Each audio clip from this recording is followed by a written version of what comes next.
दोस्तों, हर व्यक्ति चाहता है कि मैं स्वस्थ और खुशहाल रहूं। अगर आपके पास सेहत है तो आप कुछ भी कर सकते हैं। आयुर्वेद और योग के माध्यम से हमारे पुराने पूर्वज अपना इलाज तो करते ही थे, साथ साथ में दूसरों का भी ध्यान रखते थे। महर्षि चरक ने कहा है कि अगर आप बीमारियों से दूर रहना चाहते हो तो सबसे पहले अपने शरीर को जान लो और भोजन को पहचान लो। आपको ये तभी समझ में आएगा जब आप वीडियो के साथ लास्ट तक बने रहेंगे। सबसे पहले आपको अपने शरीर में जमा गंदगी को बाहर निकालना होगा। जैसे जैसे आपके शरीर से गंदगी बाहर निकलेगी, आपका शरीर अंदर से साफ हो जाएगा, तो आपका वजन अपने आप ही कम होने लगेगा। त्वचा साफ हो जाएगी और खुद को पहले से ज़्यादा ऊर्जावान महसूस करोगे। सबसे पहले आप ये समझ लीजिए कि जब हम कुछ खाते हैं तो वह हमारे शरीर के अंदर जाता है, तो उसका क्या होता है? सबसे पहले भोजन हमारे पेट में जाता है, जहाँ वह टूट जाता है। फिर हमारी छोटी आंत में जाता है, जहाँ से हमारा शरीर भोजन के आवश्यक तत्वों को अवशोषित करता है। फिर बड़ी आंत के माध्यम से यह शरीर से मल के रूप में बाहर निकल जाता है। लेकिन क्या हर प्रकार के भोजन को सब चक्कर से पूरा करने में समान समय लगता है? किसी भी फल को लगभग 3 घंटे लगते हैं।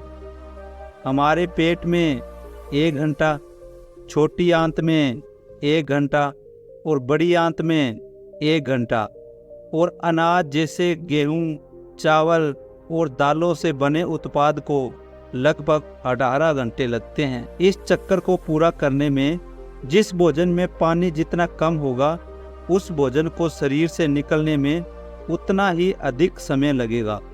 अगर आप दिन में 3 से 4 बार भोजन करते हैं, फिर आप ये गलती कर रहे हो कि आपका पिछला भोजन सही तरीके से पचा ही नहीं होता और आप उसके ऊपर और खाना डाल देते हो।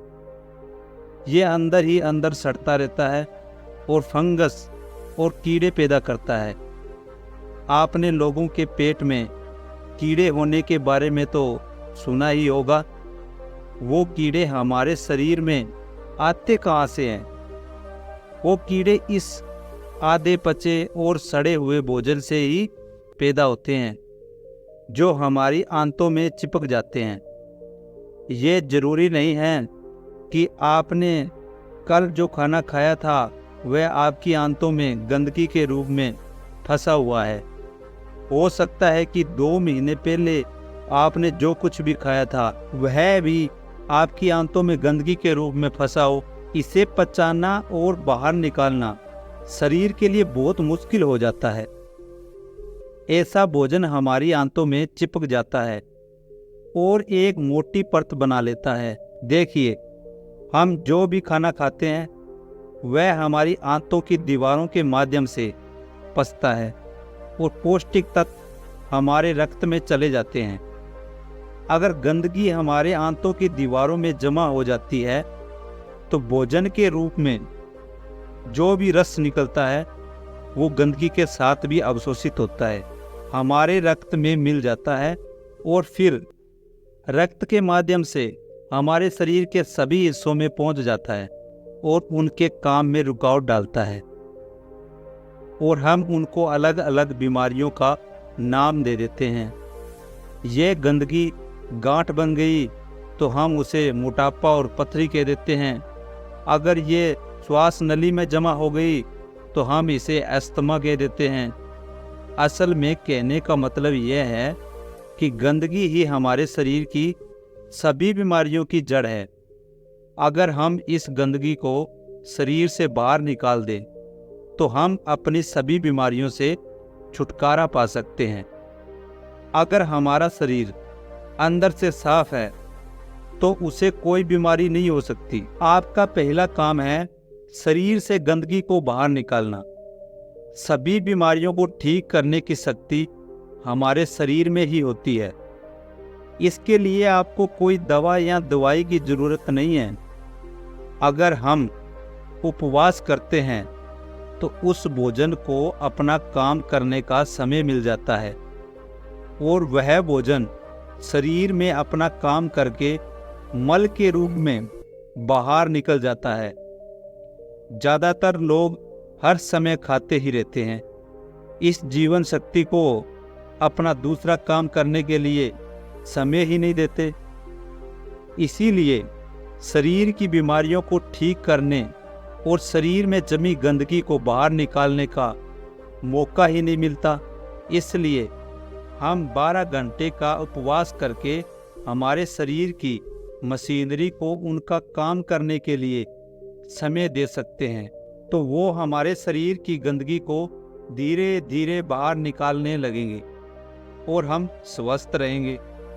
हमारे पूर्वज रात का खाना सूर्य डूबने से पहले खा लेते थे ताकि भोजन पचाने के बाद जीवन शक्ति को शरीर को स्वस्थ करने के लिए भी कुछ समय मिल सके। अगर आप 12 घंटे तक उपवास नहीं कर सकते तो कम से कम 10 घंटे तो जरूर करें। लेकिन आजकल लोग सोचते हैं कि अगर वह उपवास करेंगे तो कमज़ोर हो जाएंगे, लेकिन ऐसा नहीं है।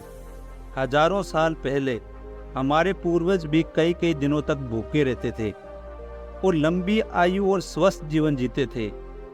अगर आप भी इस नियम का पालन नित्य नेम करते हैं और अपनी आदत में शामिल करते हैं तो आप भी बीमारियों से दूर और स्वस्थ रहोगे। तो दोस्तों, अगर आपको ये वीडियो अच्छी लगी तो हमें कमेंट बॉक्स में कमेंट करके ज़रूर बताएं। धन्यवाद।